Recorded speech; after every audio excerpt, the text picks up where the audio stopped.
दोस्तों, आज topic number 2 पे चल रहे हैं ऐतिहासिक स्रोत, जो कि लुसेंट ऑब्जेक्टिव का है, किसी भी एग्जामों के लिए बहुत ही महत्वपूर्ण है।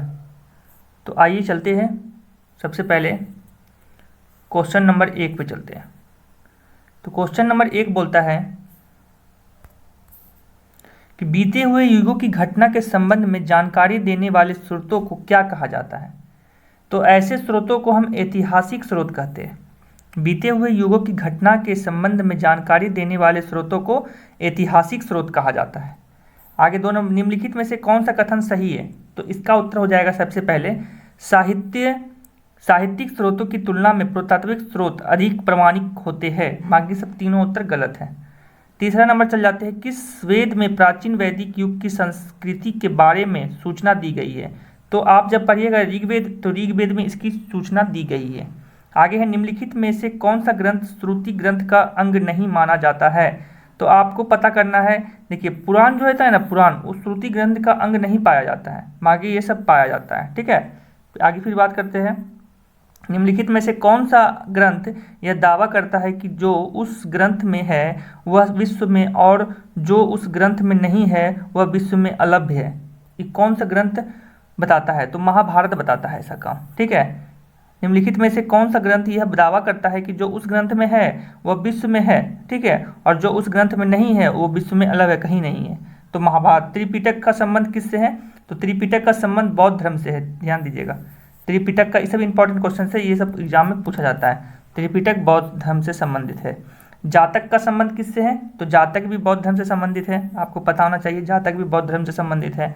8वां क्वेश्चन पे आते हैं, मिलिंद पन्हो जो है ना, मिलिंद के प्रश्न राजा मिलिंद और किस बौद्ध भिक्षु के मध्य संवाद के रूप में है? तो मिलिंद पन्हो पता है, नागसेन के द्वारा हुआ है। ठीक है, मिलिंद पन्हो का बात आएगा तो नागसेन आ जाएगा। निम्नलिखित में से किसकी तुलना मैकियावेली के प्रिंस से की जाती है? तो आपको याद होना चाहिए कि कौटिल्य का जो अर्थशास्त्र है, ये कौटिल्य का जो अर्थशास्त्र है, जो प्रिंस मैकियावेली के प्रिंस से तुलना की जाती है इसकी। आगे, कौटिल्य के अर्थशास्त्र में किस पहलू पर प्रकाश डाला गया है? तो आपको होना चाहिए राजनीति नीतियाँ पे। कौटिल्य के अर्थशास्त्र में राजनीतिक नीतियाँ पर चर्चा की गई है। कल्हन की पुस्तक का नाम क्या है? तो राजतरंगिणी जो है, जिसमें कश्मीर का इतिहास बताता है, वो कल्हन की पुस्तक है।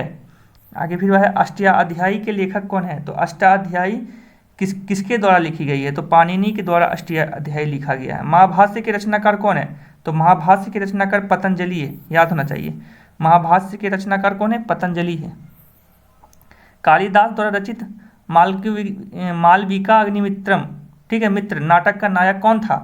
ठीक है, तो कौन है इसका आंसर? आप लोग बताइए। कालिदास द्वारा, तो इसका उत्तर हो जाएगा अग्निमित्र। इसका उत्तर क्या हो जाएगा? अग्निमित्र हो जाएगा। ठीक ना। अब अगला क्वेश्चन है, हर्षचरित किसके द्वारा लिखा गया है? तो हर्षचरित वानभट्ट के द्वारा लिखा गया है, ध्यान दीजिएगा। अगला क्वेश्चन है, विक्रमांक चरित के रचनाकार कौन है? ठीक है, तो इसका विल्हन का नाम सुने होंगे आप लोग, विल्हन है इसका। ठीक है, आगे फिर हम बात करते हैं, चंद्रबरदाई द्वारा रचित ग्रंथ का नाम क्या है?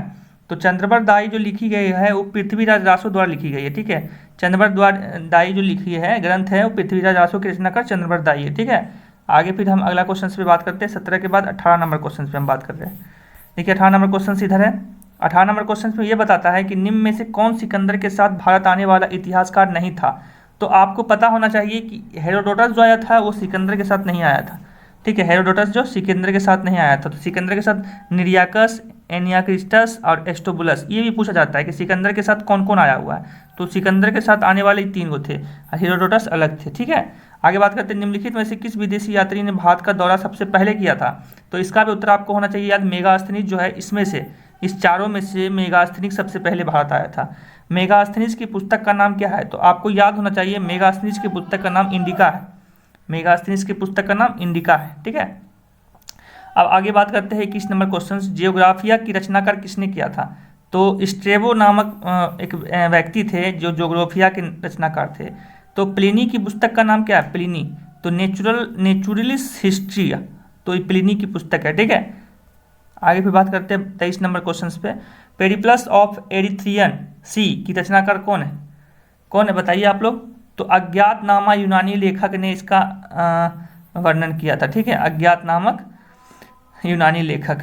फायान कहाँ का निवासी था? तो फायान कहाँ का निवासी था? आप आंसर दीजिए, चीन का निवासी था। ठीक है, फायान कहाँ का था? चीन का था। आगे फिर बात करते हैं, फायान किसके शासनकाल में भारत आया था? फायान किसके शासनकाल में भारत आया था? तो चंद्रगुप्त द्वितीय के शासनकाल में भारत आया था। हर्षवर्धन हेनसोंग, हो से हर्षवर्धन, हो से हेनसोंग याद कर लीजिएगा, लेकिन फायान चंद्रगुप्त द्वितीय के शासनकाल में भारत आया था।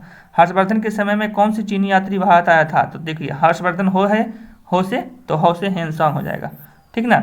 आगे फिर हम बात करते हैं, 9वीं सदी में भारत आए अरब यात्री सुलेमान ने किस साम्राज्य को रोमा कहकर संबोधित किया? बताइए आप लोग।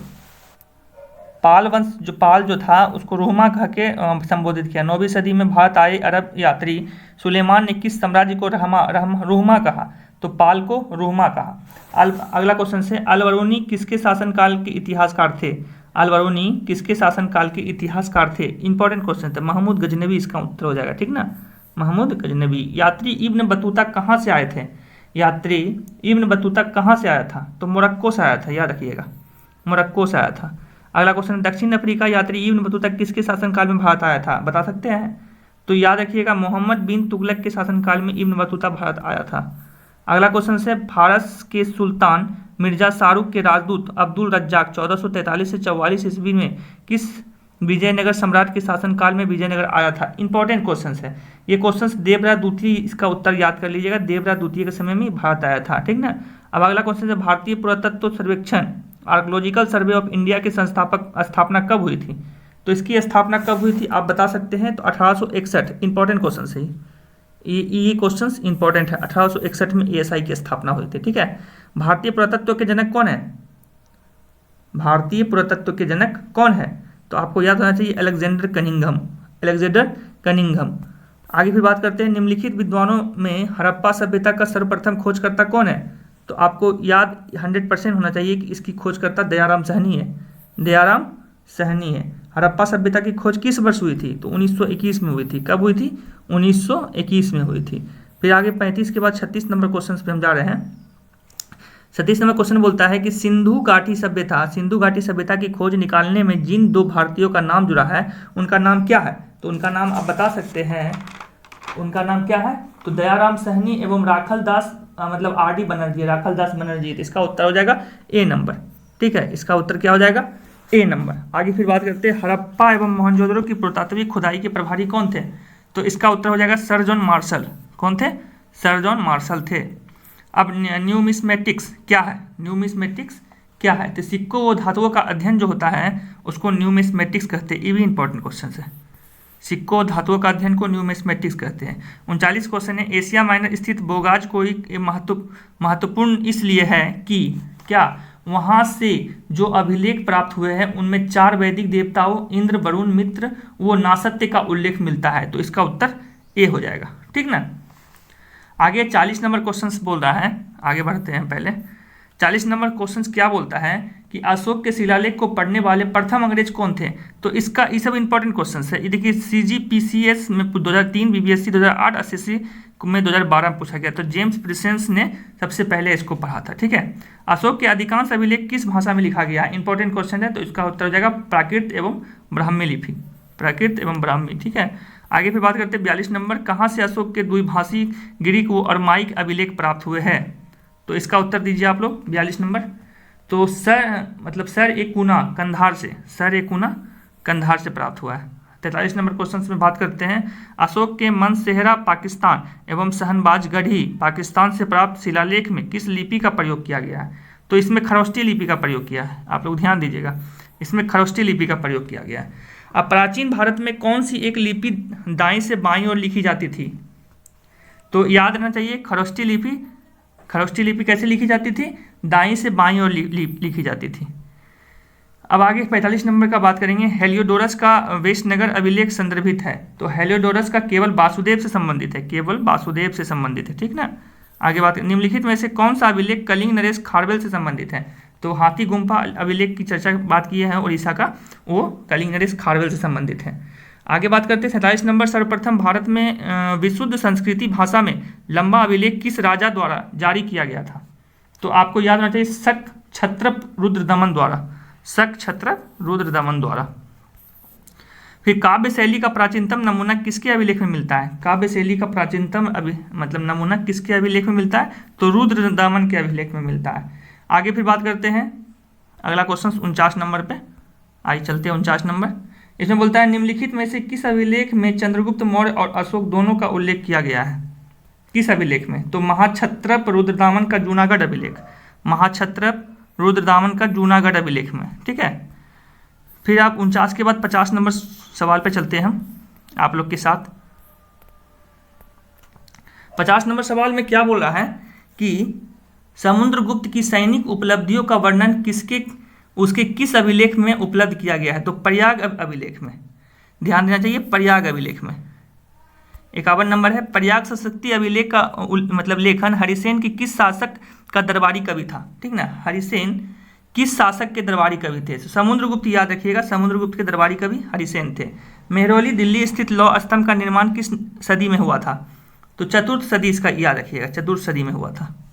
आगे भी बात करते हैं 53 नंबर, दिल्ली के मेहरौली के कुब्बत उल इस्लाम मस्जिद के प्रांगण में स्थित प्रसिद्ध लौह स्तंभ किसकी स्मृति है?